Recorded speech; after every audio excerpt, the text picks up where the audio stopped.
Okay, the first step is going to be to measure out 120 grams of apricot preserves.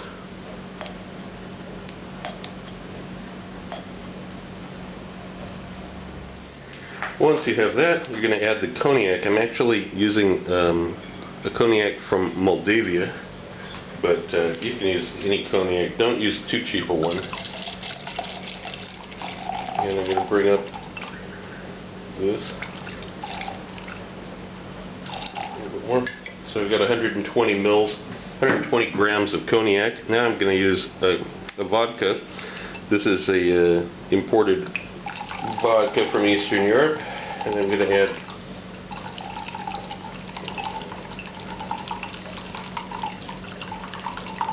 $60 mils.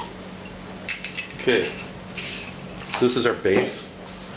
We have a very tight fitting lid that has a seal on it that's going to go on this, and that's going to allow us to shake this together, shake the ingredients together without any of it leaking out. Once this is sufficiently mixed, then it needs to be passed through a strainer.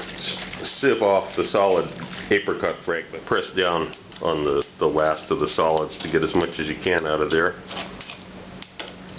And you can use these cognac and vodka soaked apricot fragments if you're making bread pudding or fruit pie or something, but there's no use for them anymore in this drink, so you can eat them or discard them, whatever you like.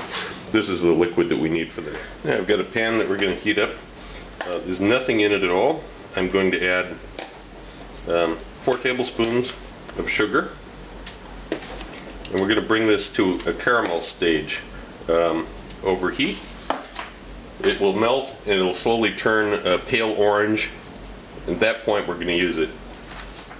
Meanwhile, while that's heating up, I've got a grater here, and I'm going to pull all of the zest off of a single large orange.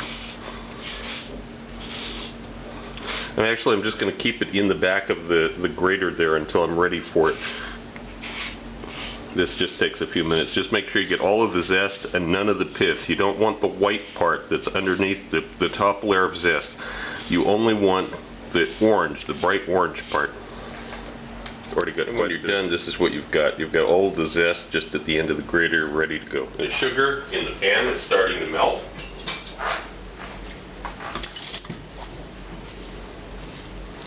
You need to get it completely melted before you proceed.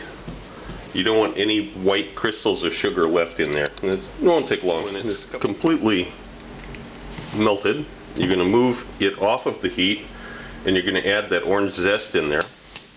Start cooking it with the residual heat of that hot caramel, and also you're going to add a piece of star anise. Now, there's no heat directly under the pan right now, but obviously it's very hot. That melted sugar is extremely hot. This is going to caramelize that orange skin a bit. When that's done, we're going to take the liquid that we had and add it back in. I'm going to add about half of it first. And I'm going to return it to the heat. Only the heat's a little bit lower now than it was.